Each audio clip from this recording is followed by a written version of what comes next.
انت بتزهقني يا احمد، عايز تطفشني، عايز تفسخ الخطوبة، قول عادي وانا ابعتلك الشبكة بتاعتك. ريهام، انت بقالك كام سنة بتقولي الكلام ده؟ 3 سنين. تمام.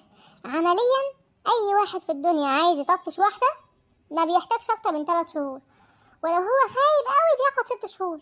فكون اني بحاول اطفشك من 3 سنين وانت لسه موجودة في حياتي فده حاجة من اتنين، يا انا غبي يا انت ما عندكيش كرامة. يعني انت بتحبني يا احمد؟ جدا. خلاص انا كده خلصت. انبسطتي قوي؟ تيجي نعملها تاني بكرة؟ هو بكرة ايه؟ بكرة التلات. لا نمشيها خصام من التلات للخميس عشان نقيم العلاقة. اوكي يا حبيبي هتوحشني. سوري صحتك، روح كمل نوم. وانت هتعملي ايه دلوقتي؟ مفيش، هجهز شوية فيديوهات كئيبة احطها ستوري واتساب في الفترة اللي هنتخاصم فيها. اوكي يا روحي، تيك كير. لا اله الا الله محمد رسول الله.